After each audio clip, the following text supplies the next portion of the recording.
దేవుని బిడ్డ రూపములోనికి, నీవు నేను నిజమైన విశ్వాసి రూపములోనికి మార్పు చెందుతూ ఉండాలి అంటే నీవు బాప్తిస్మము తీసుకోవాలి.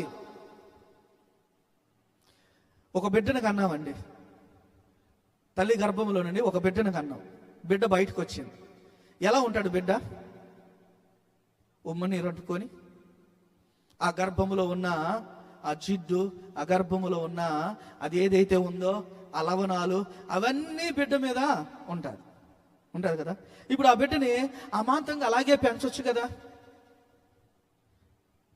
అలా పెంచుదామని మొదలు పెడితే ఆ బిడ్డకి అసలు స్నానమే చేయకుండా, ఆ బిడ్డని అసలు శుభ్రమే పరచకుండా, ఆ బిడ్డని మంచిగా పెంచుదామని మొదలుపెట్టు, పెరుగుతాడా చస్తాడా? చెప్పాలి. పెరుగుతాడా చస్తాడా? చచ్చిపోతాడు. పెరగడు. అతనికి ఆ ఉమ్మ నీరు నుండి శుభ్రం చేయకుండా, అతనికి స్నానం అనేదే చేయించుకోకుండా అతనిని అలాగే పెంచుదాము అని నువ్వు పెంచితే అతనిలో మార్పు రాదు, అతడు చచ్చిపోతాడు. దేవుని ఆత్మ సంబంధమైన పని కూడా ఇంతే కదా. నీవు బాప్తిస్మము పొందకుండా, ఏం పొందకుండా? బాప్తిస్మము పొందకుండా అనగా ఆత్మ సంబంధమైన స్నానము చేయకుండా, ఆత్మ సంబంధమైన శుద్ధత, నీవు పరిశుద్ధత, దేవుడు ఇచ్చే ఆత్మ సంబంధమైన బాప్తిస్మము నీవు పొందకుండా నీవు మారు మనసు ఎలా పొందుతావు? నీవు ఆత్మలో ఎలా ఎదుగుతావు? ఆత్మలో ఎలా నిలబడగలుగుతావు? ఆత్మ సంబంధముగా ఎలా బ్రతకగలుగుతావు? అందుకనే ఇక్కడ అంటున్నాడు, నీవు తీసుకున్న బాప్తిస్మమునకు అర్థమేందో నీకు తెలియదా? నీవు యేసును విశ్వసించటానికి కదా తీసుకుంది, యేసు రూపములోనికి మారు మనసు పొందటానికి కదా తీసుకుంది.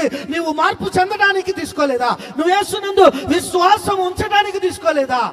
అయితే నీ బాప్తిస్మము ఉపయోగము లేదు అని ఇక్కడ పౌలు భక్తుడు వారికి యేసు నామమున వారికి బాప్తిస్మం ఇస్తే వారు బాప్తిస్మము పొందారు.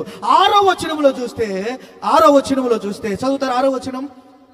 తరువాత పౌలు వారి మీద చేతులు ఉంచగా పరిశుద్ధాత్మ వారి మీదకి వచ్చి అప్పుడు వారు భాషలతో మాట్లాడుటకును ప్రవచించుటకును మొదలుపెట్టిరి. వారందరూ ఇంచుమించు 12 మంది పురుషులు. ఒక 12 మంది పురుషుల మీద దేవుని సేవకుడు బాప్తిస్మం ఇచ్చి వారి తలల మీద చేతులు ఇచ్చినప్పుడు వారు పరిశుద్ధాత్మను పొందారు. పరిశుద్ధాత్మ చేత నింపబడ్డారు. భాషల వరముతో నింపబడ్డారు. ప్రవచన వరముతో నింపబడ్డారు. వారు భాషలు మాట్లాడుతూ ప్రవచనములు చెబుతూ పరిశుద్ధాత్మ యొక్క అనుభవమును వారు పొందారు.